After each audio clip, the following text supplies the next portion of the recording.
દહેગામ પાલિકાની પ્રથમ સભામાં 14 કાઉન્સિલરોને ચેરમેનોને દરજ્જો સોંપ્યો. ભરતી અંગેના ડોક્યુમેન્ટ મુદ્દે સીઓ સામે વિપક્ષ લાલગુમ.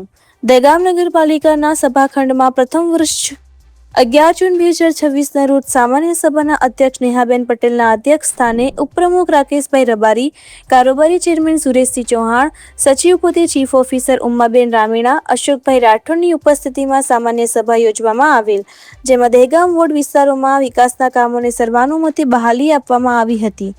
બાદ ગાંધીનગર જિલ્લા મહામંત્રી ભોલાભાઈ દેસાઈ, શહેર ભાજપ સંગઠન પ્રમુખ ગોપાલભાઈ બારોટ દ્વારા 14 કાઉન્સિલરોને વિવિધ વિભાગના ચેરમેનનો દરજ્જો સોંપ્યો હતો. આગામી સામાન્ય સભાની સમીક્ષા અંગે શાસનકર્તાની બહુમતી હોવા છતાંય સમીક્ષા મુલતવી રાખેલ તેમજ પાલિકાની ભરતી મુદ્દે ડોક્યુમેન્ટ મુજબ હિસાબ આપવા અંગે તેમજ એક જ કોન્ટ્રાક્ટરને કામ આપવા અંગે ચીફ ઓફિસર ઉમ્માબેન રામીણાએ ઘેરવર્તુળ સવાલો આપતા સભામાં વિપક્ષ લાલગુમ થઈને ડોક્યુમેન્ટ આપવાની માંગ કરી હતી. જો ડોક્યુમેન્ટ આપવામાં નહીં આવે તો વિપક્ષ ચીફ ઓફિસર સામે ગુનો નોંધવાની ચીમકી આપી હતી. Reporter RG Rathod, Dehgam. નેહા પટેલ, એ દહેગામ નગરપાલિકાની પ્રેસિડેન્ટ છું. આજ રોજ અમારી ફર્સ્ટ સામાન્ય એ સભા થઈ છે.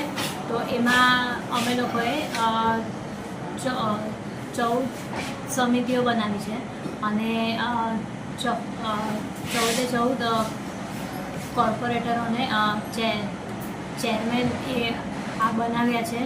તો એ બદલ અમારી આ સામાન્ય એ સભામાં મેઇન મોટો. આજે સામાન્ય સભામાં બીજી શું ચર્ચા વિચાર કરી? બસ એ જ કે જે એજન્ડા હતો એને રિગાર્ડિંગ વાતચીત થઈ છે અમારી. એમાં વિકાસના કામો અંગે શું કહેવામાં? વિકાસમાં કે આપણે એ દહેગામને અલગથી મોડ આપવો છે કે વિકાસમાં એ સૌથી આગળ રહે. અને મને મારા આ બધા સભ્યો માટે પૂર્ણ એ વિશ્વાસ છે કે એ લોકો મને સાથ સહકાર આપશે. સરકારી ડોક્યુમેન્ટ મિસપ્લેસ થાય તો એમાં બહુ ગંભીર ગુનો થાય એવો છે.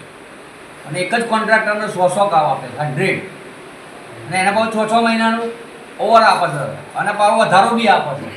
આ દલાલ તલવાડા જેવી વાત થઈ. 1-2 લીટર લો, નાના લો 10-12. આ નગરના પૈસા, ટેક્સના પૈસા છે, ગવર્મેન્ટના પૈસા, જનતાના પૈસા છે. કોન્ટ્રાક્ટરને બદલવો જોઈએ મારું કેવું છે.